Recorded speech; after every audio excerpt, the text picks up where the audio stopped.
Many international and migrant students often get asked the question, well, where are you from? But they get asked it with that sort of tone and look on people's faces that says, you know, that gives them the message because you don't belong here, or you don't fit in, or, you know, or another international student. So they're used to having that kind of attitude. So it's very important that you genuinely are interested in the cultural background of a person you're talking to in order to understand some of their behaviours. So for example, this is what I call respectful curiosity. So I'll give you an example. Supposing you have a student who is very reticent or standing back and not engaging in a clinical practice setting. You might think that they're not interested, or you might think that they are they're giving you unusual body language. So you go up to a client and you introduce yourself to the client, but the student stands back with her hands maybe by her sides or behind her back, doesn't look at the client and doesn't seem to want to engage.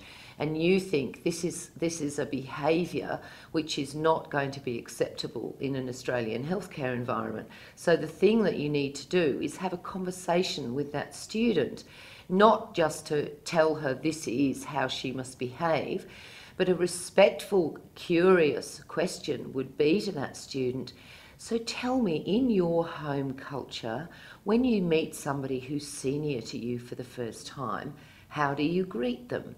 And then when you ask the question, you will begin to understand that the way we greet people in Australian healthcare settings is very Western, and we've learned the way to do this. We've learned how to do this over time, and we know that the way we communicate is appropriate. But people from other cultures have been taught that polite and appropriate greeting and communication in a healthcare environment might be very different from our own understanding.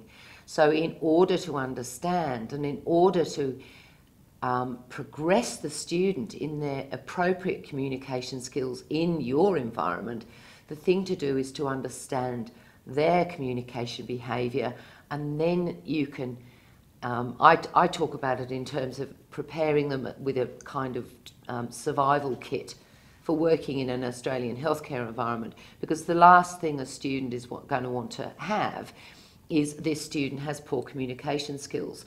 So when you understand a person's upbringing and their own worldview on how to politely communicate, it gives you insight. And then you can then adjust the behaviour. I'm not saying correct the behaviour, because it's a very difficult area when you try and get somebody to unlearn everything they've always been taught. Imagine somebody telling you to do something that your mother has taught you never to do. It would be a very difficult thing. So with body language and communication, sometimes it's really important to demonstrate and model behaviour and say to the student, did you see the look on my face when I was talking to that student? I'm sorry, that patient. Did you see my eye contact and the look on my face? Did you see that I was smiling in a way that was showing I was interested and listening? And the student might say, but you shouldn't smile, this person's sick, and you can't smile in front of a sick person. Then that gives you another insight into cultural rules that govern that person. So then it leads you to another conversation with that student to say, but in our culture, Australians value warmth and they value a friendly smile, even if they're sick. We're not talking about laughing or smiling in a joyful way, but smiling in an appropriate and sympathetic way that the student might make the patient feel reassured and that you're interested in them and that there's warmth in your communication.